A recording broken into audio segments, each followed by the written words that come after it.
Well, hello. Welcome to Spindle City Straight Talk. I'm Chip, And I'm CJ. Merry ho hos. and it is Christmas Eve day, Wednesday in the Riv after a absolutely catastrophic uh, city council meeting. And I don't know how many of our regulars are going to be on because they're probably out Christmas shopping or Getting those work, last minute meal things for tonight. working until 4 or 5 o'clock on Christmas Eve because the stores are packed. I actually went down to the pharmacy to pick up a script this morning for the dog and myself, and it was already packed at 9 o'clock in the morning. So Yeah. they're even doing shopping in the pharmacy. So you see, we do have a few people in. Hello, whoever you are, and so let's talk a little bit about that meeting. It was a It was abysmal. slap in the face to the voters. They showed without any shame at all. They don't care about the people of Fall River. Hi, Fatima. Merry Christmas. Hey, Fatima. They don't care about the voters. They don't care about the taxpayers. They don't care about anything. Happy, yeah, and they don't give a damn. And I had a conversation with a few councilors, but there's an old saying: if you don't learn from history, you're doomed to repeat it. So I'm gonna we're going to probably do this again on Friday, but I'm going to remind everybody of a history lesson. Uh, I know that Fatima will remember that Mike Coogan once became chief because he uh, kissed the mayor's butt. He kissed Flanagan's ass, and he was corrupt. He was also prosecuted and convicted of a scam in Rhode Island against an attorney who he in his pseudo contracting business that he had. So you can tell, not a very honest person, but by nature. So now we have his brother. Uh, so so we're doomed to repeat history. But part of what he did was he sold the GIC. He sold the GIC to the.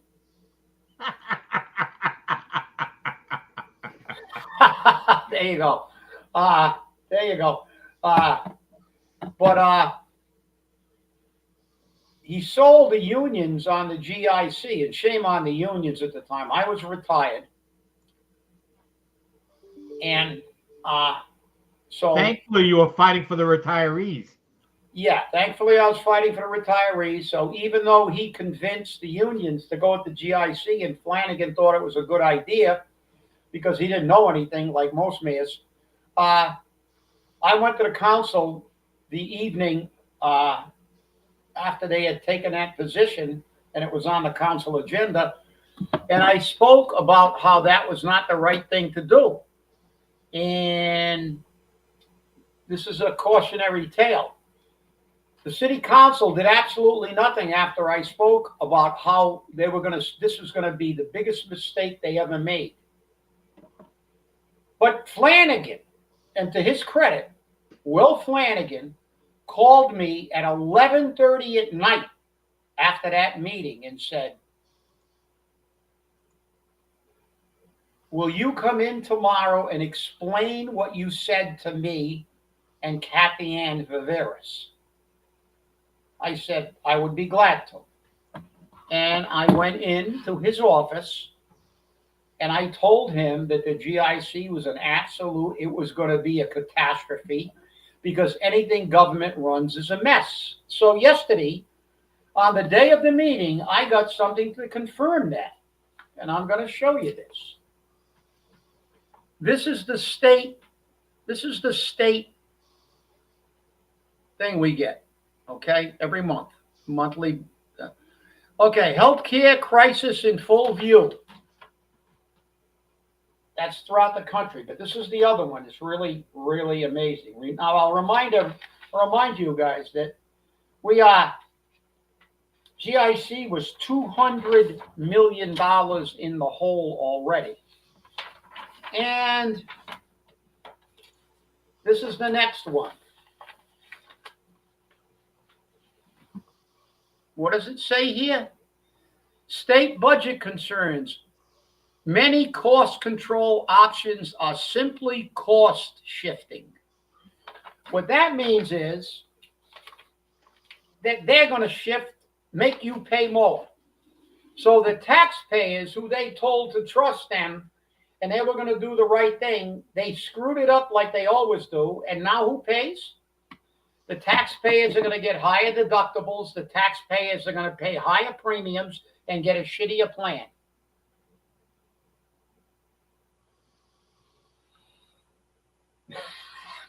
Okay, I'm reading Fatima's. I always like to read his stuff. It's really, really funny. Okay, so that's probably the only thing you agree with Coogan on. He didn't like her, but not because of that, because she wouldn't make him a principal, which that was actually a good thing. Because look what he's done to the city.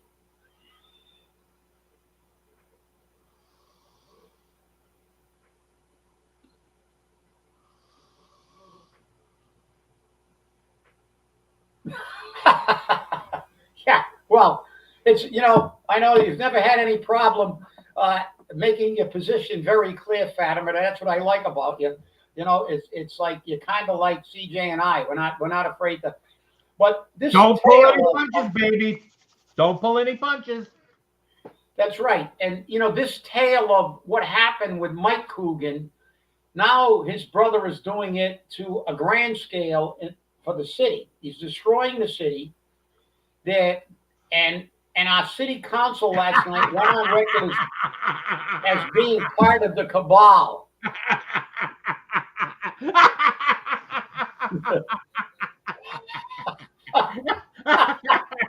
All right, Fatima. You got to do this again on Friday. I got to see that comment again on Friday when not everybody's out Christmas shopping. They'll be hungover watching the show in the afternoon, in the evening. But the council basically told you, hey, pick a finger. Guess which one? I don't know. Because they said, look, we got two clowns here that have been up the mayor's ass. And they're gonna vote to screw you and then leave. And then the other guy that's been there he gave himself his bouquets. I've been serving the public for 20. No, you've been serving yourself, Brad. You've been serving yourself and kissing ass for 27 and a half years. That's what you've been doing. Because you didn't serve the city. You missed a couple of meetings because they didn't reelect you. But you went to that meeting to screw the taxpayer. To give Cliff Ponte and Sean Kadim their way of having a blank check. What I'm wondering is, why are they doing this? Why was it such a rush to get this? We've got something big on the horizon. Oh yeah, there's no question about it. There's something coming, and it's not. And Ken Pacheco alluded to it. Ken Pacheco alluded to it. Ken Pacheco said that this $5 million cap stops them from doing what they want. Exactly. And they have to finagle around the cap by breaking the projects up into smaller projects. And isn't that a terrible thing, huh? That's so terrible that they have to finagle around it, which again is an admission that they don't care what kind of law we pass. But that's right. But they gave you the giant finger. He showed up for that meeting, didn't he? And it was terrible. And they showed everybody that they don't care, and they're as corrupt as the mayor. Now at least they've exposed themselves for exactly who they are. And I sent you know me, I'm like you, Fatima. I don't pull any punches. I had a long conversation with Cliff Ponte via text last night, and the city council president-elect. And he actually had the audacity to try to tell me, because he thinks he's talking to the people in the council, and people who don't know what's going on. He said, "Oh, it doesn't. This doesn't matter anyway because we can do this anyway." And I asked him the question, "Well, if that's the case, why do you have to strike the wording?" Right. And as CJ said, they've already said it interferes with what they want to do because it does. Right. And I never got another return. That was the end of that chain. But today, I just couldn't, after what they did. I went into it. I actually sent them a screenshot of those two things I just showed you.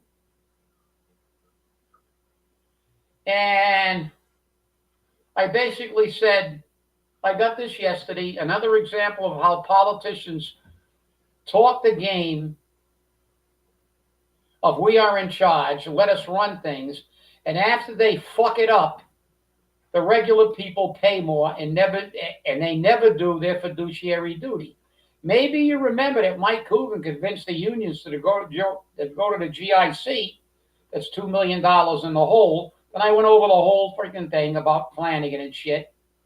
And I said about what happened at Flanagan. And I said I went to the council, and no thanks to the council, the people who were elected to be our fiduciaries,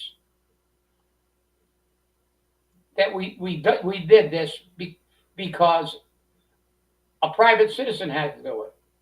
Said so. Last night wasn't only the most egregious affront to the average citizens of Fall River I've ever seen. It was nothing more than a political power play and a message that even on the way out, everybody gets what they want if they're a politician in this city. Congratulations.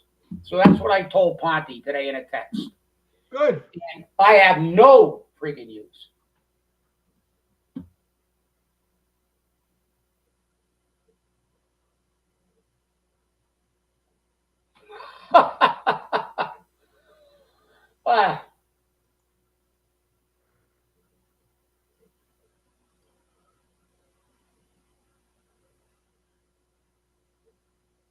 Yeah, well, he's look, he's never had any moral compass. It's always about him and or the kids. And I think maybe that's why he's got those problems. You know, one thing about CJ and you, Fatima, and I can look at myself in a mirror. I don't have to go drink or take drugs or shit to try to forget what a loser I am, right. and that I have to kiss everybody's ass to get anything. My attitude has always been, if I don't like you, I don't like you, and I'm not going to pretend. That's why people used to say, "Why don't you run for mayor?" So look, because I can't be a politician. I can't go up to somebody I don't like and say, "Oh, I love you, vote for me. I think you're the greatest guy in the world." Not going to happen. Sorry, I'm not wired that way. And there are people who are, and that's who make politicians. But what happened last night was just simply a giant fuck you to all the regular people in Fall River. Brad Kilby left. He's going to go to the Housing Authority. I got news for you. I'm going to say it on the air.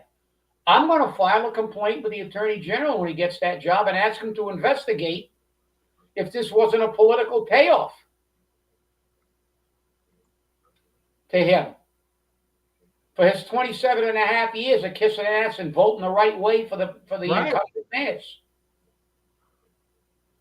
It'll probably go nowhere, but at least I'll get my 2 cents in.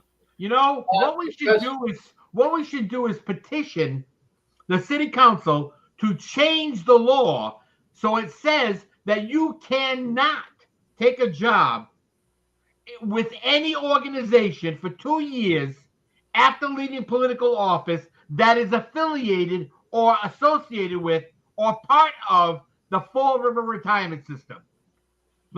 You want to see that not pass? Linda wouldn't have it. No way. Yeah, it's a good idea. Go put the new council in a box. That's right. When that appointment comes up, and as a retirement board member, I'm going to say this does have an adverse effect on our retirement system because he's going to get a retirement through the city. That's right. Even though he's no longer a city employee, and a much larger. It's political machinations, and that's the problem. And yesterday was an outrage. You got Ricky Ted, who, number one, as you always like to remind him, much to his chagrin, that he wasn't elected. That's right. He wasn't elected. He wasn't elected. And you know the worst part about it was he took his direction from one of the council's newest scumbags, Andrew Raposo. Okay? He would make doodles on a piece of paper, making it look like he was paying attention. Yeah. Or taking notes. Well, and he wasn't. He would turn around to Andrew. How do I vote? He'd go to Andrew. How do I vote? Andrew would tell him how to vote. And Andrew was getting his lead from Linda Pereira. Well, you and I both remember when Andrew was running and we spoke to him, and he sounded like, okay. But that's what happens when you get elected. There's always a choice that faces you. Do you become part of the political machine to get something for yourself, or do you represent the people? Or as John Kennedy said so much, when your public service is finished, you'll be judged as to whether you're a politician or a statesman. Well, Andrew Raposo made that decision. It's not that he's not smart enough to understand what's going on. He made the choice to become part. He looked at Linda Pereira, Brad Kilby, and all the other people who have gone, always made sure that they had a connection with the power brokers so they could get what they want for themselves and their friends. Right. And that's what he chose. That's the path he's chosen. There's already talk about him having delusions of becoming mayor. So Andrew Raposo chose, during his first term in office, to not represent the people of Fall River, but to represent the political aspirations of Andrew Raposo. That's right. That's exactly what he did. And he was happy to do it. Yeah, and look what they're doing now. They're taking over the city. The city is it's going to be like a giant playpen for them. They're going to spend all our money and give everybody who wants his job. Did that thing about the fire department pass?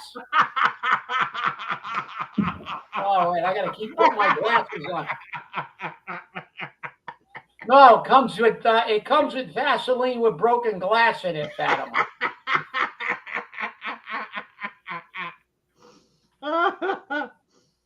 Oh. Yeah, but the thing is that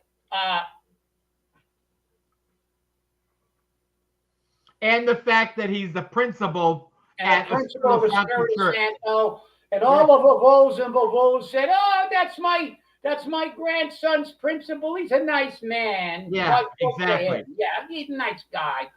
But we know where he's going with this. He wants to become a political player. He already is, because now he's selling his vote like Kilby did for 20-some years.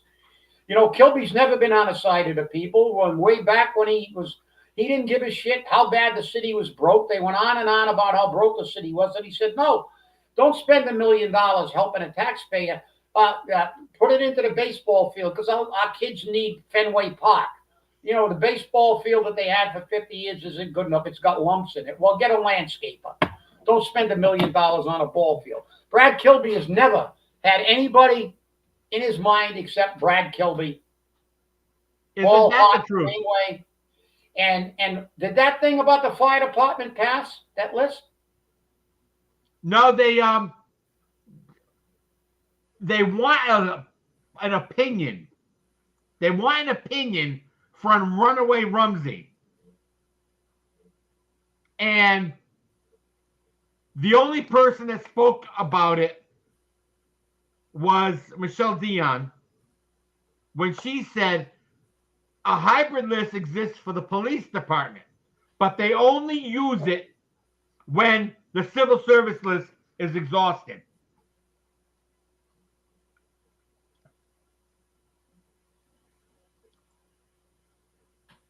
I don't know. I don't know. I think it's kind of like I think you're both kind of right to a degree. I don't know in this election if it made a difference. I think it was mostly because of his affiliation with the Espiritu Santo school, because the turnout was so low. Uh, in the old days, the Portuguese used to vote always based on their ethnicity. But Especially if the taxes were going up. we had bigger turnouts, and it was different. I think that there are some people that I agree that to a degree, but I don't think it had a major effect. I think mostly political affiliations with groups and stuff. Coogan's voters. Coogan told his people who he wanted them to vote for council, and when you have people like the old pet rock we had, Pat Casey, because she was in Stop Obnoxious Smells and she was a dog groomer and she had a lot of clients. And, Andrew Raposo runs a school and they have students, and those students have parents and grandparents and relatives. And they say, oh, Andrew's the principal of Johnny's school and he's a really nice man. We really like the school, and they don't give a shit. Now they'll complain about their tax bill. I don't complain about everything, but getting back to the fire department, listen, there's absolutely no way that we should be using any hybrid list, even if you wait till the list is exhausted. But you should have to wait until the list is exhausted, because there was a Supreme Court decision in Massachusetts, actually from the Supreme Court of the United States. It went all the way to the United States Supreme Court, upholding the Massachusetts absolute veterans preference, which means you have to hire veterans ahead of everybody else by mark. And then you go to the people by mark who are non-vets. They should have passed that in Massachusetts for affordable housing for veterans. Maybe we wouldn't have the three losers that we had as our state reps voting against veterans. But they did. But there's a Supreme Court decision that you have to hire veterans. Getting out of civil service, I don't know if that relieves you of that burden. They've given, if I was every veterans organization in the city of Fall River should be at the city council meeting telling them, fuck you, keep it in civil service. Because I'm going to tell you what's going to happen. Even if they say, okay, we'll only use it when we don't have when the list is exhausted. You know what's going to happen? It's happened before. Bacon's not going to call for the list to have another test on time. They're going to get it in late, and all of a sudden, there won't be a replacement list for the current list. That list will expire, and they will have no civil service list. And guess what? Every asshole that kisses Coogan's ass and Bacon's ass will be on a fire department. That's what's going to happen. Louis Shea did that years ago with a promotional exam. He forgot, quote unquote, forgot to put in the paperwork.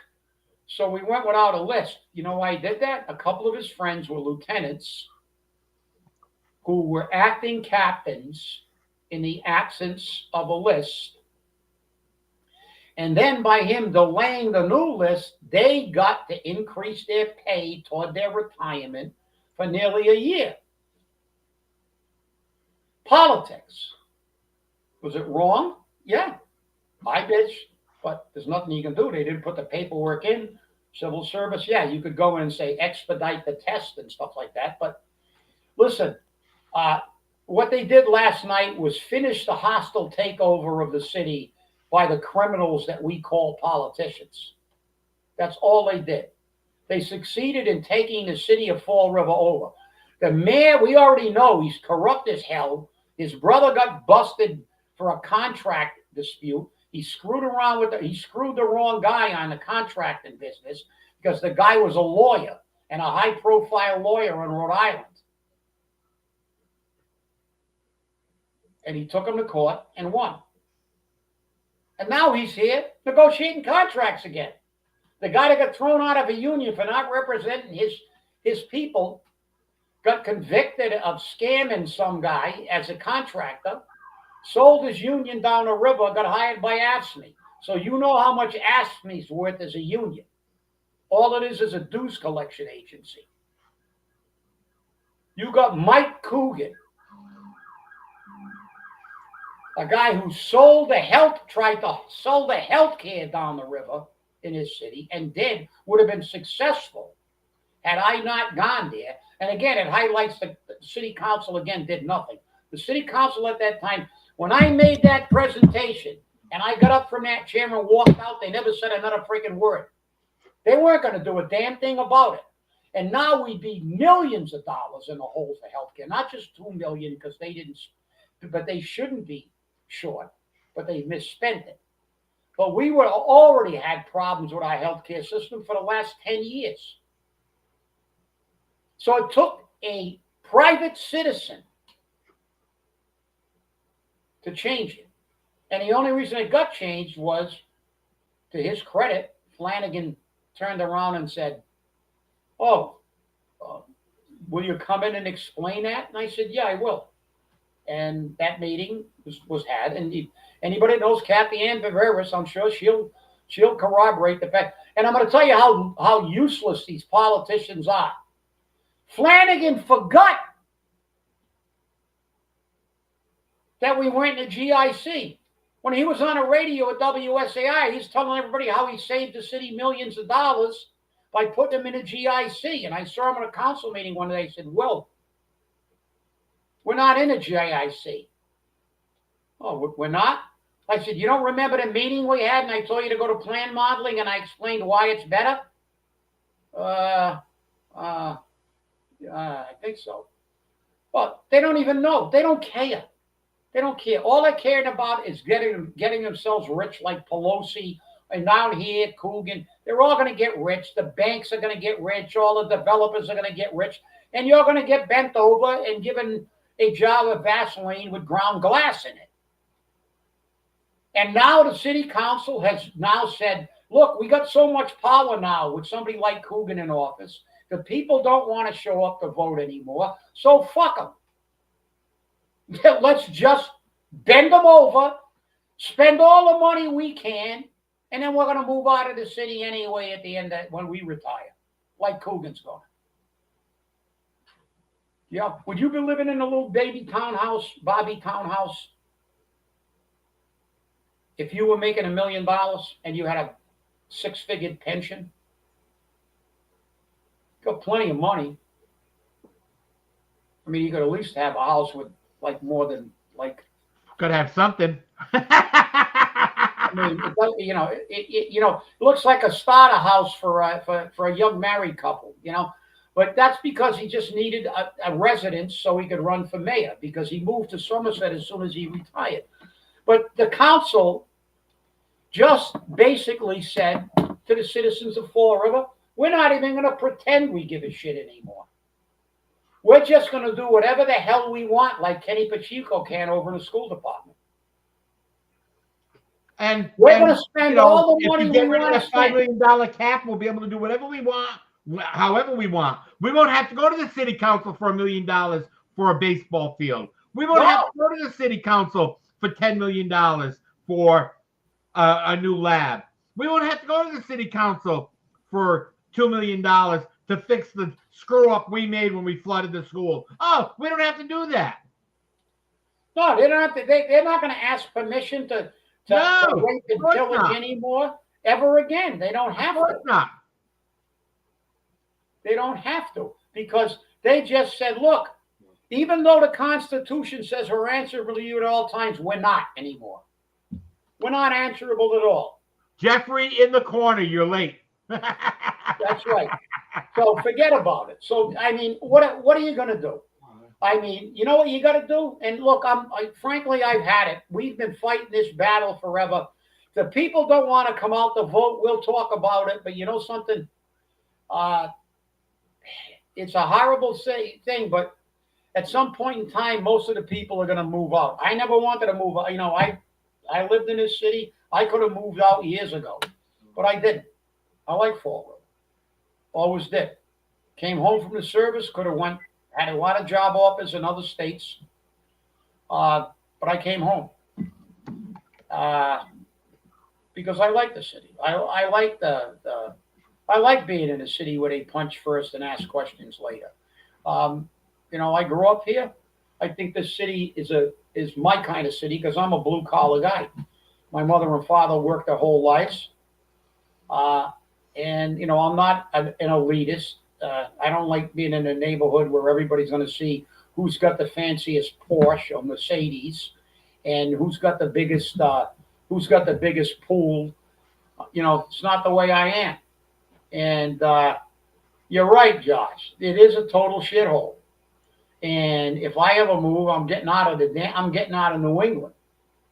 It's an absolute what happened last night. The people have got to get the next election. People better get back on the ballot. We got to get guys like Josh back on the ballot and have a push to get people in because they fundamentally criminal organization has taken over the city. They're getting so bad. Sean Kadeen get up there and say, "Look, I know better than everybody else. I'm going to do my job." His definition of doing my job is doing whatever the fuck he wants. That's his definition. And Merry Christmas, Jimmy, and Merry Christmas to all our people here. But that's their definition. Do whatever they want to do. The hell with the taxpayer. They don't care. Kenny Pacheco as much as said it. Oh, yeah, I don't have to mess around and try to figure out how to break everything down into little pieces so I get this stuff through. We're just going to go spend your money and basically say, hey, you'll see it in your tax bill. Nobody gives a shit. We say it's good for Fall River. And Kadeem, like, oh, don't talk to me. I'm the smartest guy in the room. I'm the city administrator, town administrator of Seacom. Well, I went over the stats of Seacom. We got 94,000 people. They got 15,000. Our household income is 53,000. These are the United States Census Bureau statistics, by the way, not mine. U.S. Census Bureau, quick fact check if you want. 53,998. Merry Christmas, Jim. Yeah, Merry Christmas to you, Jimmy, and everybody else. Seacott's 116,000 and change. So 2.5 times nearly 2.5.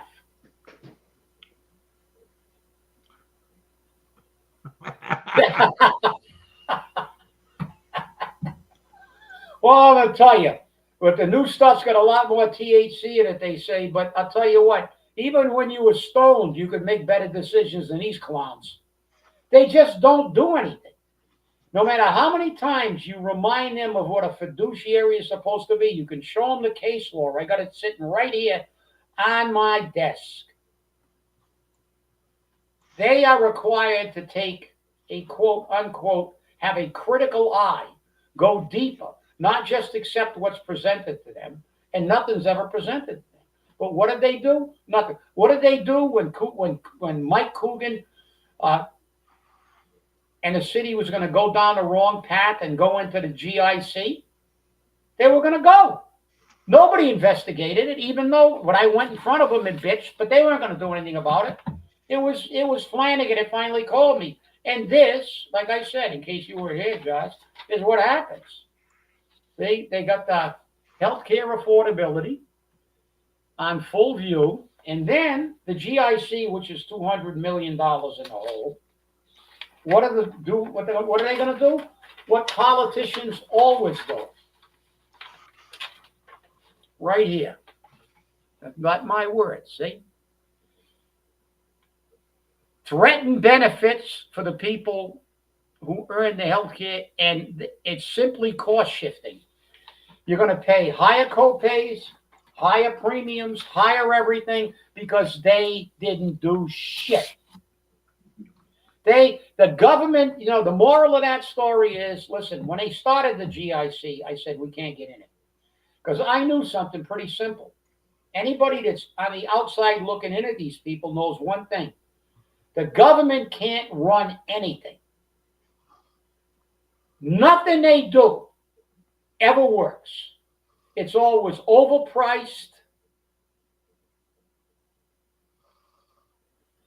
has no accountability, and is loaded with waste. The government's only job should be to collect your taxes and give them back to you in the form of good public safety and good education, good streets, and a better city. And they never do that. That's why people are going to get involved again. I mean, guys, we've been fighting this fight for years, and like I said, I've never seen anything like this, and I've been in this a very, very long time, very long time. I have never seen such a total disregard for people. They don't give a shit whether you know what they're doing.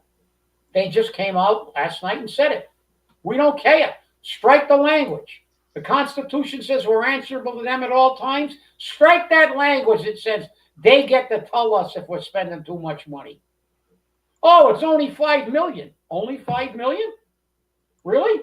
And I told this to Cliff Ponte in my text thing last night. I said, you realize that the per capita income in the city of Fall River is $31,998? Seacock's per capita is almost as much as our household income. Their household income is 116 versus 53. Apples and oranges. Maybe the people of Seacock don't give a shit, Sean. But you don't realize who you're screwing. The average people. But those average people also still don't come out to vote, so it's partially their fault. It's not partially, it's totally their fault. If they came out to vote, but we got to give them some candidates next time. No, I agree. Josh has got a good head on his shoulder. He's a conservative and stuff, and it was the wrong time. Everything in politics is timing. Just like when we had the recall, people were freaking. They were fed up.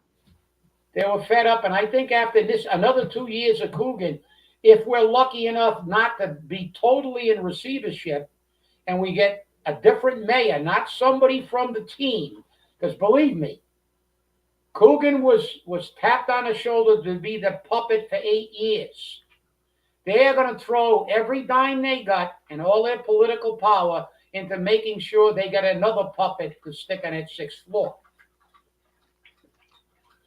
We need to get somebody in there on the 6th floor and in our council. And I know we got Chris Peckham coming, so I know he's a man that's not afraid to stand up. And I know Josh isn't. He'll get up there and say it. And that's what we need. We need more people that are going to stand up for the people and remember what they've done. Because always remember, Fatima, if it's not spit, it's not love.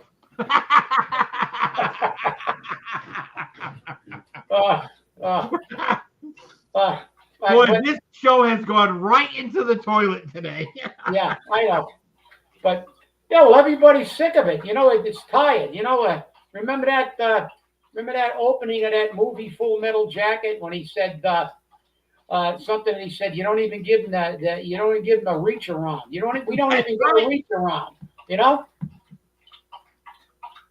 And remember, not only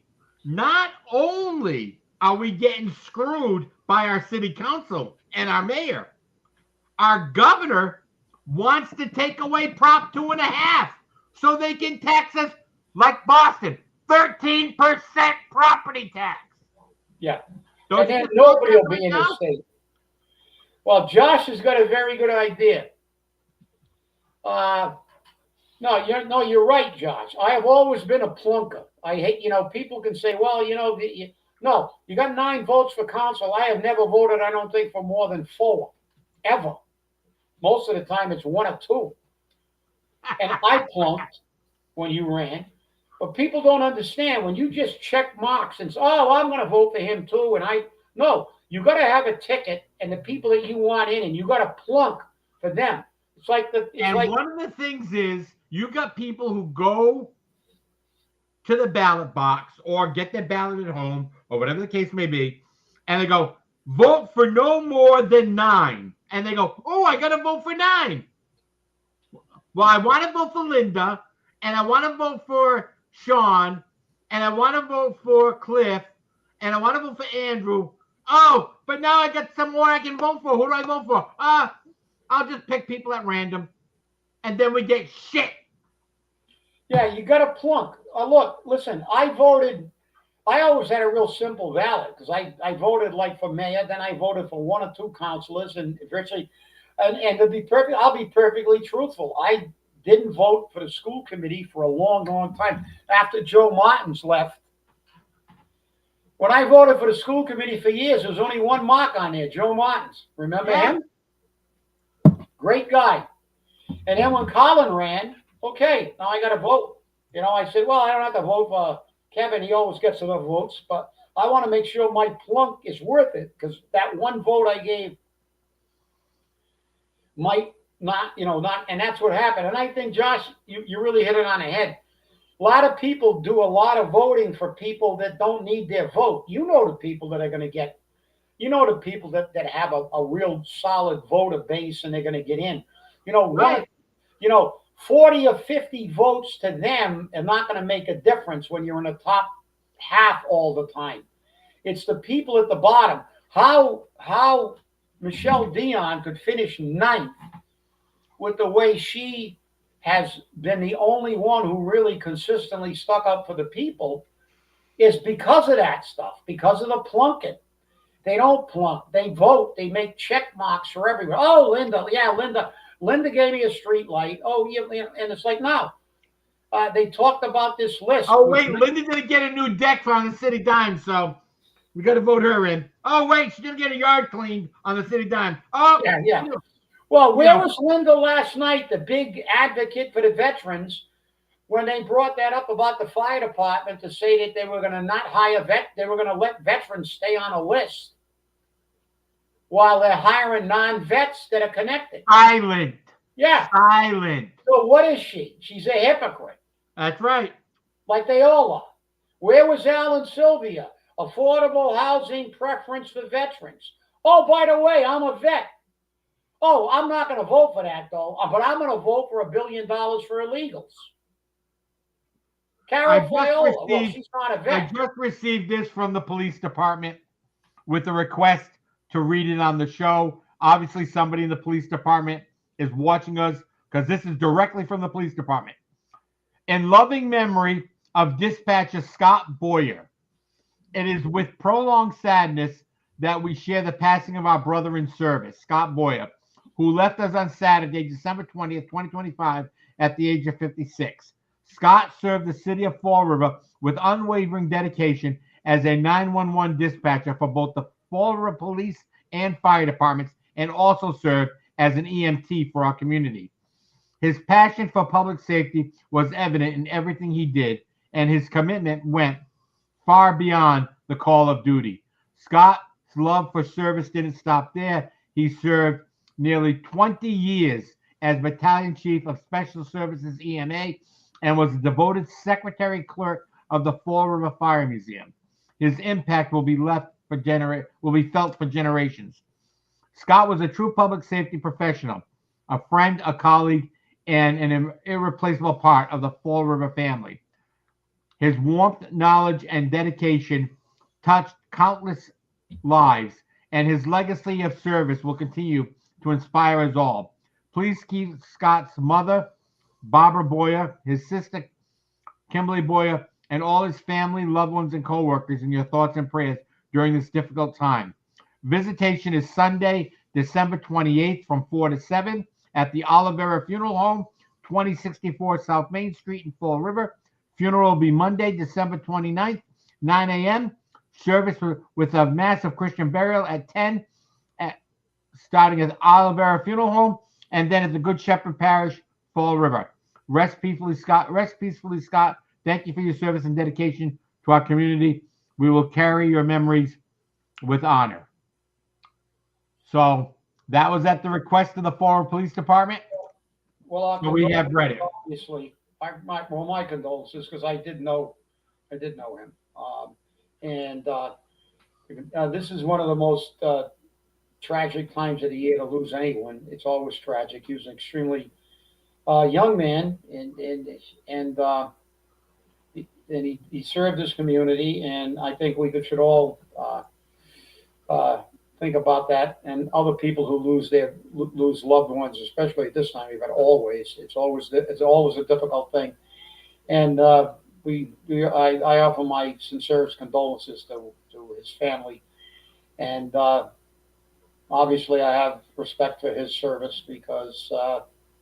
I know a lot. Obviously, I was in public safety for a very very long time, so I know the sacrifices that everybody makes in all of those departments. So may he rest in peace. So a somber note while we're discussing what our politicians do, and the police department is using that list, and only when the other list is exhausted. But I have a philosophy that there should never be an exhausted list because you can call civil service and get an exam and make sure that the thing is done in a timely manner. I worked for 38 and a half years on a fire department, and the two times that we did not have a list available was intentional. It was done intentionally by the department to delay the list because of politics, and that should not be done for any circumstances. I am an adamant supporter of civil service. I was the only department to keep civil service chief when Viveris took every job out of civil service. I find it reprehensible and hypocritical of our city council to be even discussing this when they had this long discussion about how we've got to get the police chief back in civil service to stop the politics, make it a competitive examination. Now, you can't eliminate all politics because they can pick from the top three, but you can at least get somebody who can qualify by getting a high enough mark on the exam to get into the top three. It's the better of the two options. Let people compete equally, take a test, and compete. It's the best we got. It's been watered down. It's not as good as it used to be. I was gonna say, when they did away with the point, the hundredths of a mark, because in the old days, if you were 1/100th of a point behind the other guy, the guy was ahead of you, and nobody complained. But at least the police department is not going to use that to get people off who aren't on a list. And as I said, I think that every veterans organization in the city of Fall River should be jumping all over to the council. Maybe go down and talk to Linda and say there was a Supreme Court decision that upheld the absolute veterans preference of Massachusetts. So now you're going to get people who, by the Supreme Court, have an absolute preference to that job and bypass them so you can put in one of your political friends. And of course, the answer from a politician will always be yes. This is why I never became a politician. I became a union leader and fought against these people all the time. And what happened last night at that council meeting was just a blatant disregard for the people who created our median per capita of 31,997 and 998, one of the lowest in the state. They forget about the average people in Fall River. I have got 274 people in the retirement system right now that I represent that are living on less than $12,000 a year. You think the city council cares? You think the developers that get the TIFs care? I got another over 200 that are living on less than $18,000 a year. Do the math. Some of these people have houses that have been paid for 50 years, and they're going to lose them.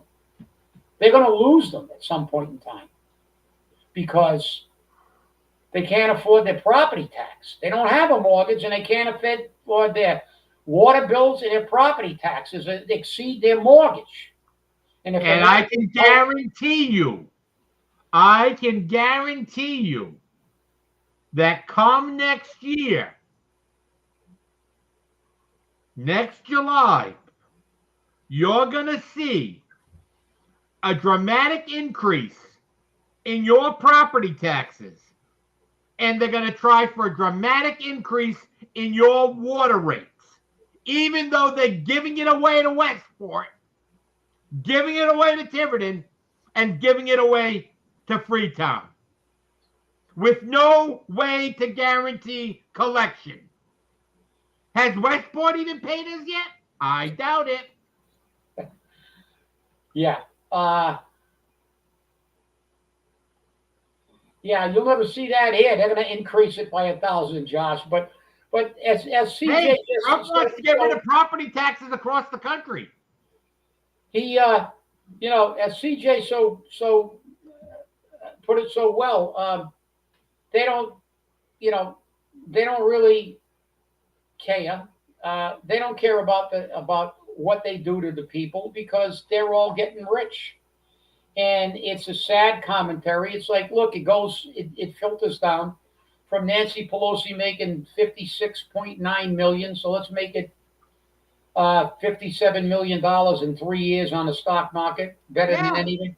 And now we come down here and we look at all these multi-million dollar companies and developers, and they're getting a tax break, and we don't get a tax break. The Globe Mills building got a $3 million tax break to make market rate housing. Yeah, because Maura Healey says that's going to solve our housing problem. Yeah, well, H-Dip doesn't. The people at Kennedy Park, the people along the Quikasham Rail Trail, is that going to solve their housing problem? Is that going to solve the housing problem for the people that live in housing currently and are looking to get out of there because the housing authority dropped the ball and allowed drug addicts to move in? Active drug addicts, active criminals. Yeah, well, look, but this gets back to what? People got to get back into the game. We got to get people to vote. They're going to be, look, Josh just said, Tom knocks off $1,000 for seniors. What did Fall River do? Nothing. Nothing. New budget, I think that's $400 million, Josh, not $4 million, right? Because nobody will ever get paid in New Bedford if it's not $4 million. Much came under $400 million. How can they do that? Hey, they're larger than we are. That's right. On services. That's right. And they came in less than us, and we're $500 million. Well, you know why? We know the reason for that, CJ, because we got that New Bedford Standard Sunday Times from about 15 or 20 years ago that the headline was, if you're an administrator, work in Fall River. If you're a worker, work in New Bedford. That's right. Yeah, because who gets the $40,000 pay raises? All the department heads and the administrators. So that's true. Listen, it's I hope everybody has a really great Christmas. Keep in mind again, as the police department reminded us to. I have friends, Dan Robillard, one of our closest friends, and a guy who's a real student of the politics of Fall River. I know that Dan lost his dad many, many years ago on Christmas. So there are a lot of people, unfortunately. So keep them all in mind while you celebrate the holiday spirit. But remember, there are people out there who have had great loss during this period also. So with that, I'll wish everybody a safe, healthy, and happy New Year and a wonderful Christmas, and we will see you on. We hope to see you before New Year's. Friday. Remember, we'll be on Friday. We'll be on Friday, 5 o'clock as usual. And remember, stay safe, stay angry, and hold your politicians accountable. Have a very Merry Christmas. We'll see you on Friday. Thanks for watching, and remember, we're your friends. Your politicians aren't. Have a great holiday. Bye-bye. Come